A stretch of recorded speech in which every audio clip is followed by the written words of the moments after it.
welcome to my Sheetload of Cards video. For these videos, I use the sketch and cutting instructions from Call Me Crafty Al. If you're new to my channel, I will take the sketch and try to show you different versions of it so you can see how many different types of cards can be done with one sketch. Today, I'll take this sketch and show you two very different Christmas cards. One is cutesy and the other one is more of a traditional card. So as we take a look at the supplies, the first stamp is a set that will be available in August. You'll see a sneak peek of one of the cards I've already created, but stay tuned to the end to hear more about what's to come with this stamp set. The other stamp set is one of my favorites, and if you've been watching me, you know I've used it for many years for Christmas cards. As always, I'll link to all the supplies in the description box that I can find, or I know of the number. If I don't find them, I'll try to look for alternatives for you. So I could have gone with the easy route and showed you the card with pattern paper. You'll see I did do just that. A cutesy card with this pattern paper. But for today's video, I wanted to change it up a bit, so I decided to grab my Dream Maker stencils.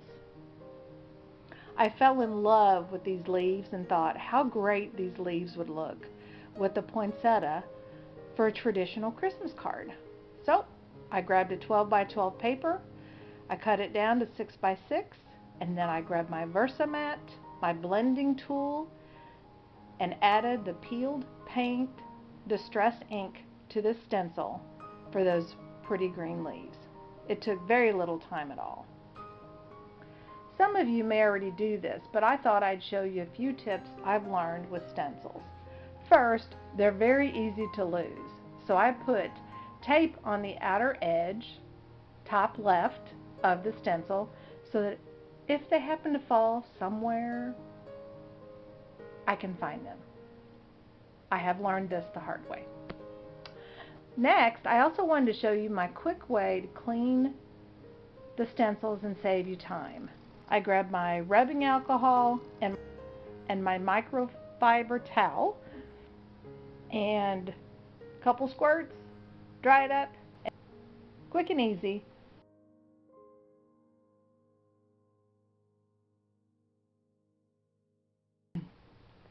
Now I intentionally didn't cut down the paper because I knew I needed to stamp the poinsettias. So I'll just go ahead and grab a stamping tool. This little mini Misty is new to me, so we'll see how it goes. I'll stamp the images twice because it's always good to have a backup plan. You'll see I used both of them today.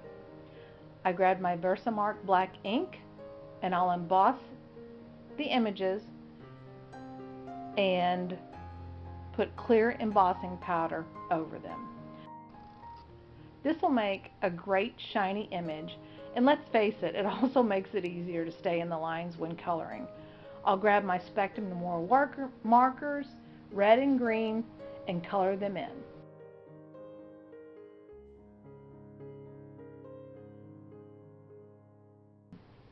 Now I didn't do any special coloring here. I wanted the leaves to be lighter, like the background leaves, so I started with lighter green and did just some slight shading around the veins of the leaves. For the poinsettia, I wanted it to be a deeper red, so I started with my medium color and filled in with the lighter color, and then went back with the darker color around some of the edges to have that shading look. Here's where you'll see I made my little oopsie. I got carried away with my green and colored part of the flower leaves green. Well, not to worry, because I'll show you how I fixed that in just a bit. So I took my fine tip and just drew in some lines. So this flower will be a bit smaller and there will be more leaves. You'll see what I mean in just a minute.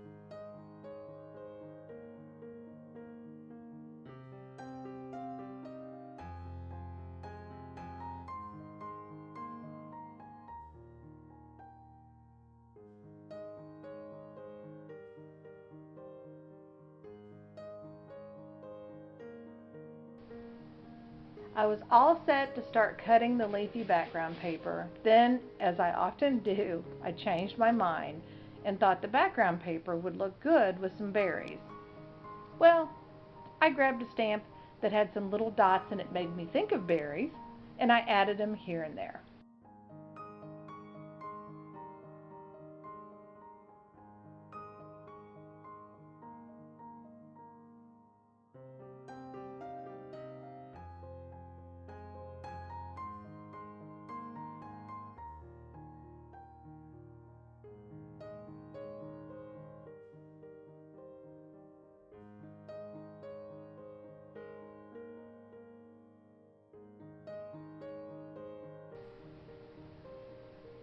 Now I think we're ready to start cutting and make this flowing design.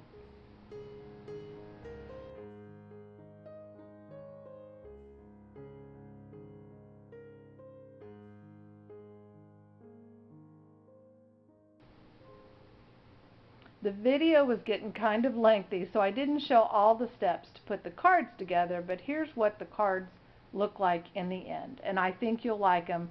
I truly do like these cards.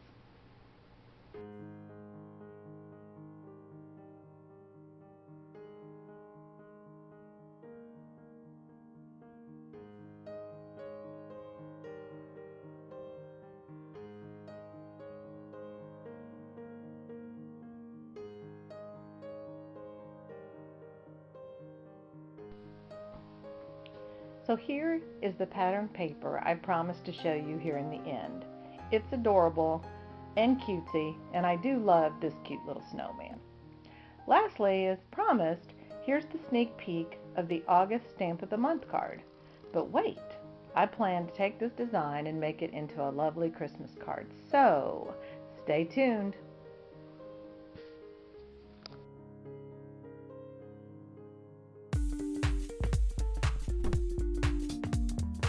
I hope you enjoyed this video. If you do, hit the subscribe button and like button, and obviously you'll want to hit the notification button because you'll want to see them as they come out. Thank you again for joining me, and until next time, have a great day.